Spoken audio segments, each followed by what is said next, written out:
Hello everyone. आज के इस वीडियो में हम लोग एक्सेल के एक इंटरव्यू क्वेश्चन को सॉल्व करेंगे। This is the question number 2। इससे पहले एक और क्वेश्चन को मैंने डिस्कस किया है। अभी हाल ही में मैंने जो है एक्सेल इंटरव्यू क्वेश्चन सीरीज को स्टार्ट किया, जहाँ पर मैं एक्सेल में पूछे गए इंटरव्यू क्वेश्चन जो होते हैं उनको मैं एक्सप्लेन करता हूँ। ठीक है, तो अभी इस वीडियो को शुरू करते हैं और क्वेश्चन नंबर 2 को सॉल्व करते हैं और देखते हैं क्या है क्वेश्चन नंबर 2। तो सबसे पहले एक्सेल ओपन कर ले रहे हैं। This is my Excel, this is the workbook. ठीक है, अब इसमें क्वेश्चन पूछा गया था। ठीक है, अब क्वेश्चन देख लो यहाँ पर। How can you make rows in Aadhaar number column as to only take 12 digits, not more और लेस। ठीक है, अब यहाँ पर जो एक छोटा सा डेटा है जहाँ पर नेम, क्लास, रोल नंबर और आधार नंबर है। क्वेश्चन में बोला जा रहा है कि आप आधार नंबर का जो कॉलम है उसके जो रोज़ हैं उसको आप क्या करोगे ताकि वो सिर्फ़ और सिर्फ 12 डिजिट्स ही उस सेल में, जैसे कि अभी जो मैं D2 में हूँ। ठीक है, तो इसमें सिर्फ़ और सिर्फ मैं 12 डिजिट्स ही एंटर कर पाऊँ, ना ही मैं 11 डिजिट्स एंटर कर पाऊँ, ना ही मैं 13। ठीक है, ना ही उससे ज़्यादा ना ही उससे कम। ऐसा इसलिए मैं आपको दिखाता हूँ।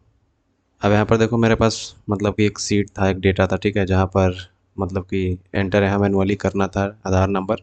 तो उसमें जो है मिस्टेक्स आ रही थी। कभी कभी होता है जब आप डेटा एंटर करते हो, ठीक है, या फिर आप इंपोर्ट भी करते हो, तो वो जो है डेटा में एरर्स वगैरह होते हैं। ठीक है, तो यहाँ पर आप देखो जैसे कि यहाँ पर टोटल 13 डिजिट्स हैं, और यहाँ पर भी 13 डिजिट्स हैं, और यहाँ पर भी 13 डिजिट्स हैं। ठीक है, इस सेल में O7 में, और इस तरह के एरर ना आए इसीलिए कि इस तरह के क्वेश्चन जो है पूछे जाते हैं।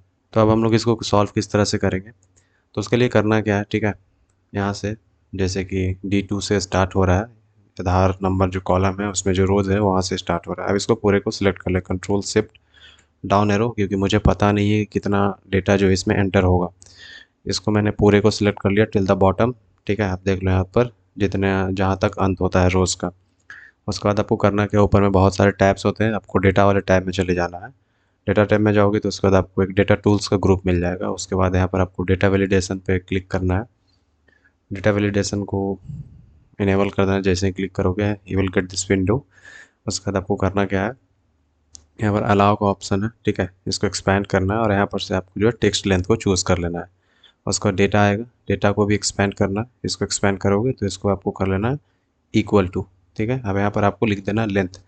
आधार कार्ड जो होता है उसमें जो आधार नंबर होता है वो 12 डिजिट्स का होता है, 12 अंकों का होता है। ठीक है, तो मैं चाहता हूँ सिर्फ और सिर्फ 12 ही उसमें एंटर हो।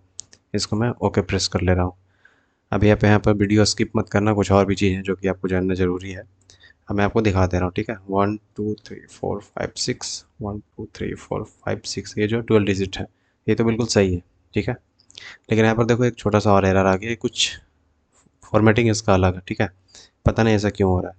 ऐसा इसलिए हो रहा है कि आप इसको इस पे जाओ, पूरे को शिफ्ट मतलब कि सेलेक्ट कर लो, कंट्रोल शिफ्ट डाउन, होम में चले जाओ।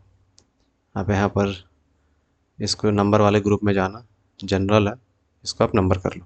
ठीक है, उसके बाद यहाँ पर जाना है, इसको इन 2 डेसिमल्स को हटा लेना है। अब ये 12 डिजिट है। ठीक है, अब मैं यहाँ पर दिखाऊँ 12 डिजिट है। अगर मैं इसमें एक डिजिट और एंटर करता हूँ, ये जो है 13 डिजिट हो गया। If I press enter you will get this kind of window. ठीक है, जहाँ पर लिखा है this value doesn't match the data validation restrictions defined for this cell.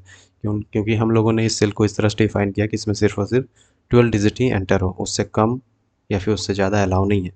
अब जैसे कि इसमें तो हम लोगों ने जब 1 को ऐड किया था तो वो जो 13 डिजिट हो गया था। अगर हम लोग 6 को रिमूव करते हैं तो ये अब 11 डिजिट हो जाता है। लेट्स सी क्या होता है।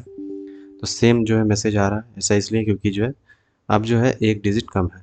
ठीक है, तो ये हम लोग नहीं कर सकते हैं। अगर आप चाहते हो कि इन सभी सेल्स में कोई मैसेज वगैरह भी दिखाई दे तो वो भी आप जो है कर सकते हो। ठीक है, आपको डेटा में जाना है, वापस से डेटा वैलिडेशन में जाना है। डेटा वैलिडेशन ओपन हो गया। ठीक है, आप चाहते हो कि कुछ इनपुट मैसेज वगैरह हो। ठीक है, यहाँ पर कुछ भी लिख सकते हो, जैसे कि मान के चलो लिख लो नंबर, यहाँ पर लिख लो ओनली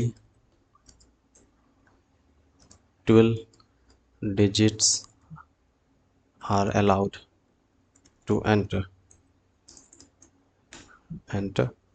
नॉट मोर और लेस। ठीक है, ताकि जो भी एंटर करेगा इसमें डेटा एंटर करेगा, जो भी डेटा फीड करेगा उससे पता चल जाए, मैसेज मिलता रहे।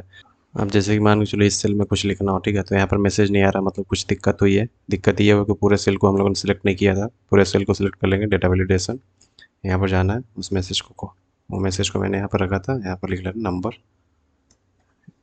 ठीक है। Okay, hit enter. अब किसी सेल में चल जाते हैं, जैसे इस सेल में, तो यहाँ पर जैसे ही आप इस सेल में जाओगे यहाँ पर दिखाई देगा only 12 digits are allowed to enter, not more और लेस, ठीक है। तो इस तरह से आपको जो एक मैसेज भी मिल जाएगा। सो आई होप कि आपको समझ में आ गया हो कि इस तरह के क्वेश्चन को किस तरह से सॉल्व करेंगे, ठीक है। So thank you so much for your time guys, have a good day.